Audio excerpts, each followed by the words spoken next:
মুক্তিযোদ্ধারা জাতির শ্রেষ্ঠ সন্তান। দেশের স্বাধীনতার জন্য যারা জীবন বাজি রেখে যুদ্ধ করেছিলেন তাদেরকে সুযোগ সুবিধা দিলে মানুষ খুশি হবেন। যারা 1971 সালের মুক্তিযুদ্ধে শহীদ হয়েছিলেন তাদেরকেও সুযোগ সুবিধা দেওয়া হোক। এতে দেশের মানুষ নির্দ্বিধায় খুশিই হবে।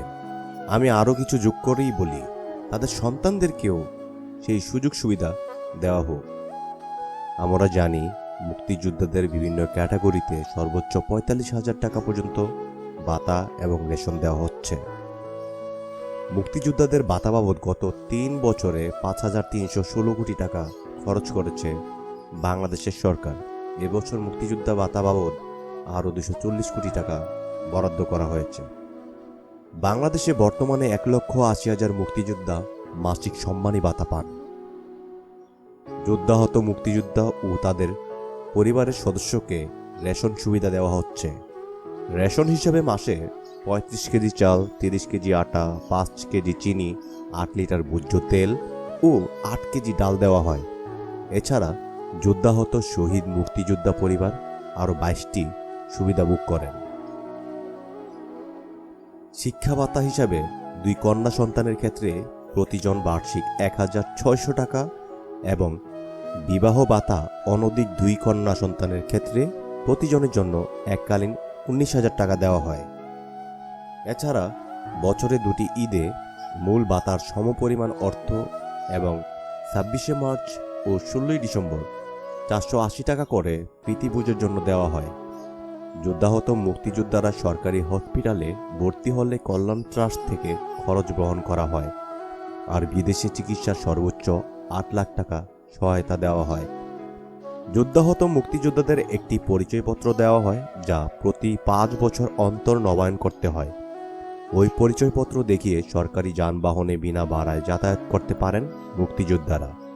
এছাড়া বাংলাদেশ বিমানের অভ্যন্তরীণ সকল রুটে বছরে একবার ও আন্তর্জাতিক রুটে বছরে 2 বার বিনা ভাড়ায় যাতায়াতের সুযোগ সুবিধা পান।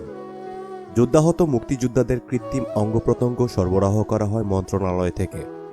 হুইলচেয়ারে চলাচলকারী মুক্তিযোদ্ধাদের বছরে একবার ঐতিহাসিক স্থান পরিদর্শনের ব্যবস্থা, একটি মোবাইল এবং সর্বোচ্চ 1,900 টাকা পর্যন্ত মোবাইল বিল দেওয়া হয়। এছাড়াও পরিচয়পত্র প্রদর্শন করে সড়ক ও মহাসড়কের টোল মওকুফ, ফেরিতে বিনা ভাড়ায় পারাপার, পর্যটন কর্পোরেশনের হোটেলে সপরিবারে 2 রাত এবং 3 দিন, ডাকবাংলোতে 2-3 দিন অবস্থানের সুযোগ সুবিধা দেওয়া হয়। সিটি কর্পোরেশন এলাকায় বসবাসকারী মুক্তিযোদ্ধার পরিবারের প্রতি সদস্য দৈনিক 125 লিটার পানির বিল মওকুফ সুবিধা পান। যোদ্ধাহত মুক্তিযোদ্ধা ও শহীদ মুক্তিযোদ্ধা পরিবার নিজস্ব বাড়ির 1500 বর্গফুট পর্যন্ত হোল্ডিং ট্যাক্স, 2 বার্নার গ্যাসের বিল, 200 ইউনিট বিদ্যুৎ বিল মওকুফ সুবিধা পান। মুক্তিযুদ্ধের চেতনায় বিশ্বাসী বর্তমান সরকার ক্ষমতায় আসার পর মুক্তিযোদ্ধা এবং মুক্তিযোদ্ধা পরিবারের আর্থিক ও সামাজিক নিরাপত্তা নিশ্চিত করেছে। মাসিক ভাতার বাইরেও মুক্তিযোদ্ধা এবং তাদের পরিবার ও সন্তানদের অনেক সুবিধা দিচ্ছে সরকার। মুক্তিযোদ্ধারা ভাতার পাশাপাশি রেশন, ছেলেমেয়ের শিক্ষা খরচ, উপবৃত্তি, চিকিৎসা খরচ সহ বিভিন্ন সুবিধা পান। আমি এতক্ষণ এই কথাগুলো বলার পিছনে রয়েছে কোটা সংস্কার আন্দোলনের কাহিনী। এখন যেই কথাগুলো বলবো হয়তো কতিপয় মানুষের ভালো লাগবে, আর অনেক মানুষেরই ভালো লাগবে না।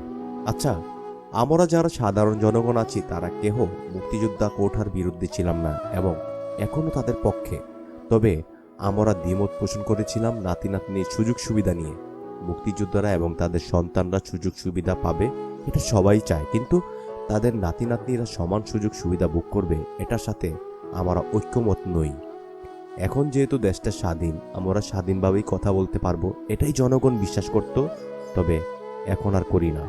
তার কারণ 15ই জুলাই থেকে 20 জুলাই পর্যন্ত বাংলাদেশে ঘটে যাওয়া ঘটনাগুলোই তার প্রমাণ। সন্তান জন্ম দেওয়া এত সহজ নয়। একটা সন্তান জন্ম দেওয়ার আগে কতটা কষ্ট করতে হয় যাদের সন্তান আছে এটা শুধু তারাই বলতে পারবে। এখন একটা স্বাধীন দেশে অধিকার আদায়ের জন্য বন্দুকের নলের সামনে দাঁড়াতে হয়।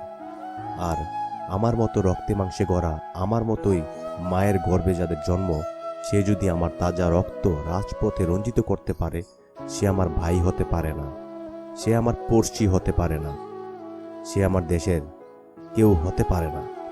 সে কোন মায়ের গর্ভে জন্ম আমার তা জানা নেই। আমাদের ছোট ভাইগুলো অধিকার আদায়ের জন্য আকুতি মিনতি করেছিল, তারা কাউকে ক্ষমতাচ্যুত করতে রাজপথে নামেনি। কিন্তু আমরা দেখলাম সেই পাক হানাদার বাহিনীর থেকেও আরো ভয়ঙ্কর রূপে আমার ভাইয়ের প্রাণ দিবালোকে সবার সামনে কেড়ে নিতে। আমরা 1952 সালের ভাষা আন্দোলন দেখিনি, কিন্তু বয়স্ক মানুষেরা বলা বলি করতে শুনেছি এই কোটা আন্দোলন 52 ভাষা আন্দোলনের থেকেও বেশি প্রাণ কেড়ে নিয়েছে। তারা আরও বলেছে স্বৈরাচার সরকারকে ক্ষমতা থেকে নামানোর জন্য যে আন্দোলন করা হয়েছিল সেই আন্দোলনেও এত মানুষের প্রাণ স্বৈরাচার এরশাদ কেড়ে নেয়নি। তাহলে আমাদের প্রিয় প্রধানমন্ত্রী কিভাবে পারলেন আমার সন্তান আমার ভাইয়ের প্রাণ কেড়ে নিতে? তিনি তো অকুতোভয়, তাহলে কিসের ভয় ছিল তার? কেন এতগুলো প্রাণহানির মতো ঘটনা ঘটল? ডিজিটাল বাংলাদেশের স্বপ্ন যার বুকে, সেই দেশকে ইন্টারনেট ছাড়া অ্যানালগ দেশের তালিকায় কেন নামিয়ে দেওয়া হলো? আমি অনেক মুক্তিযোদ্ধাদের ইন্টারভিউ দেখলাম, তারা কোটা সংস্কারের পক্ষে কথা বলছেন, এমনকি যুক্তি দিয়ে। তাই মুক্তিযোদ্ধাদের আমরা ভালোবাসি, তাদের সন্তানরাও আমাদের ভাই। কিন্তু কিছু মুক্তিযোদ্ধাদের সন্তান নামধারী মানুষ সাধারণ জনগণের সন্তানদের সাথে যুদ্ধ ঘোষণা করেন। তারা কি আসলেই মুক্তিযোদ্ধাদের সন্তান ছিল? আমরা জানি অনেক ভুয়া মুক্তিযোদ্ধা বাংলাদেশ সরকার থেকে সুযোগ সুবিধা পাওয়ার আশায় নাম লিখিয়েছিলেন। তাহলে কি তারাই সেই ভুয়া মুক্তিযোদ্ধাদের কেউ? কারণ আমরা বিশ্বাস করি যারা অধিকার আদায়ের জন্য আমাদের এই দেশটাকে স্বাধীন করার জন্য নিজের জীবন বাজি রেখে স্বাধীন করেছিলেন, তাদের সন্তানরা আমাদের সাথে যুদ্ধ করার কথা বলতো না। এটা আসলে সেই মুক্তিযোদ্ধার রক্ত তাদের শরীরে নেই।